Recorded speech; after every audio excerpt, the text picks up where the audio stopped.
The Broncos ownership group just made a move that leads me to believe that a new stadium, is on the horizon. What's going on, Broncos country? Welcome into the Broncos Breakdown by Chat Sports.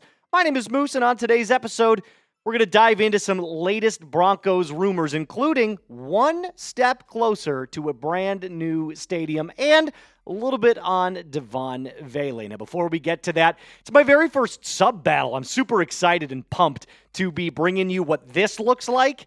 And here's the good news. In the last month since I've taken over, we're actually in second place right now in the AFC West Sub battle. The Raiders still lead us by a very slim margin, and I'm not going to let them beat us on YouTube because we certainly don't let them beat us on the field. So do me a favor, hit that subscribe button right now. Help me get 25 subscribers on today's show. LOL, Chargers now. Afterthought. Funny. Okay, let's get into it.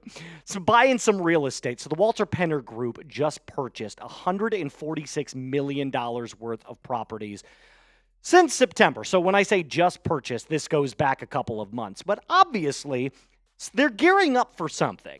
Because you don't buy $146 million worth of properties to just kind of like have that land, right? You're going to develop it into at least something. So some of the photos and pictures that I found of the land that they bought kind of looks like this. And I'm just going to kind of rotate through all of them and just kind of show you guys what the land looks like around, where they bought it. And who knows, maybe there is a plan to take this land and maybe make a new practice facility. Could it be a new stadium?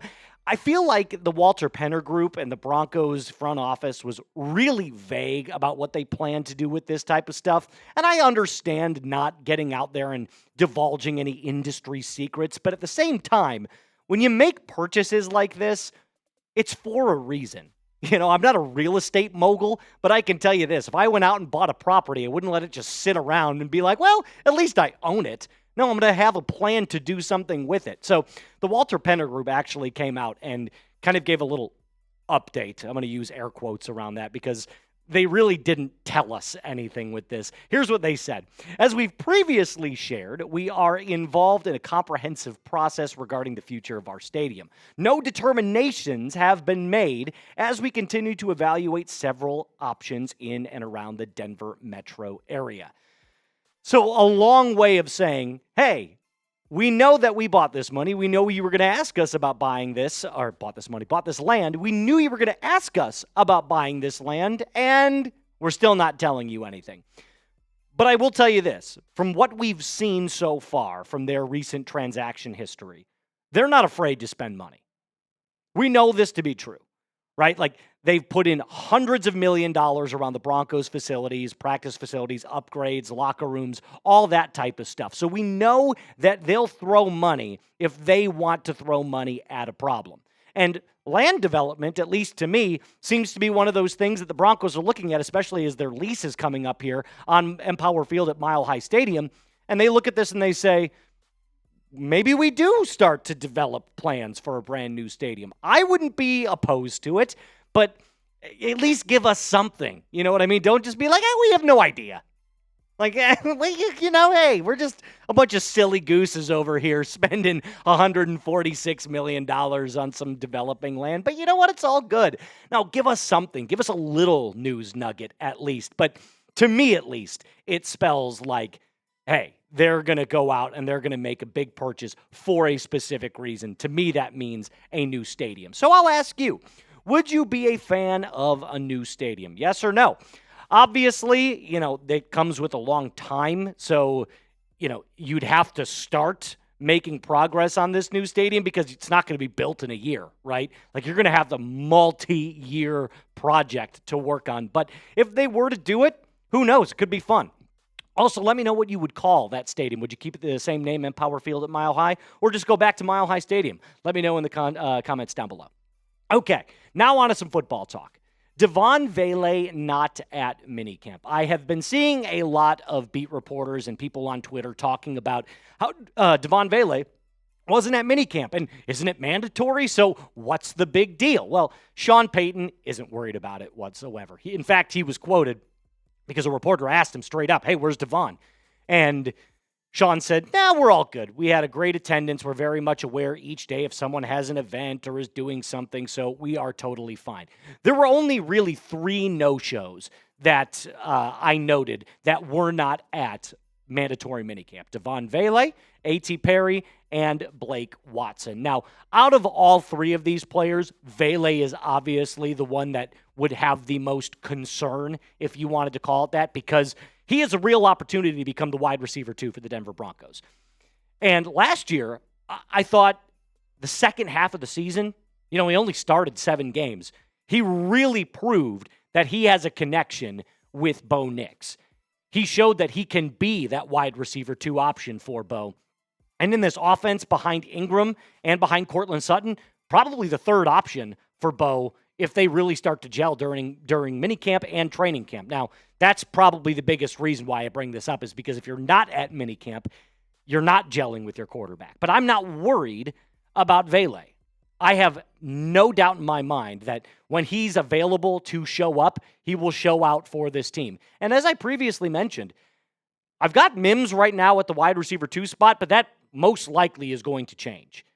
In fact, I'm thinking about sliding Devaughn Vele in at wide receiver 2 once we start to see him on the field and we get some more reports about how good he looks or how bad he looks. I would absolutely slide him into that wide receiver 2 position. And a lot of different articles that I've been reading from PFF and Bleacher Reports and everything surrounding the Denver Broncos leads me to also believe that he's another player that could be a potential breakout candidate. I want to bring up a really cool, interesting statistic that I found for you today that I needed to share. And that is Vele's QB passer rating. So this is Bo Nix's passer rating when he's targeting Devaughn Vele. It's 116.3. And if you're wondering, well, where does that rank among all the other wide receivers in the NFL? How good is that? Because we don't know, right? You can't just throw a number at us and be like, hey, this is pretty good. Well, how about some elite company that he's a part of?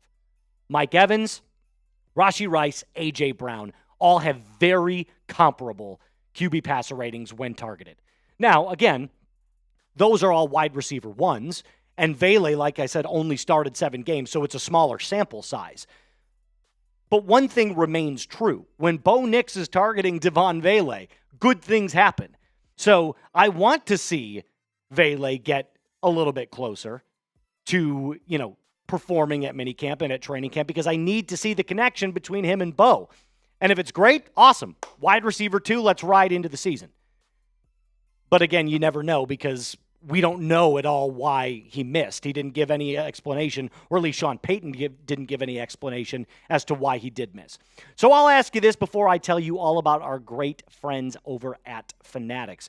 500 yards receiving for Devaughn Vele. Over or under this season?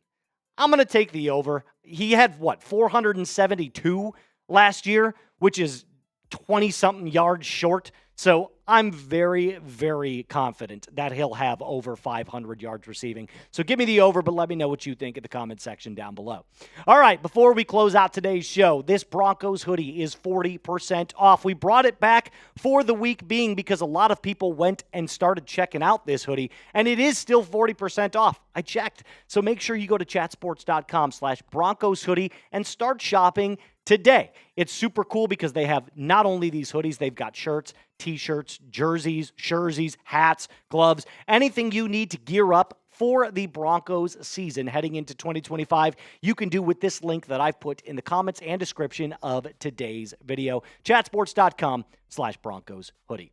Before I end today's show, really, just one more time, get this AFC West Sub battle. It would be a big help to me if you could hit that sub button if you haven't already. And if you have, make sure you type me down in the comment section down below so I know where the real ones are at. My name is Moose. Until later on today when we have some mandatory minicamp updates for you, be cool.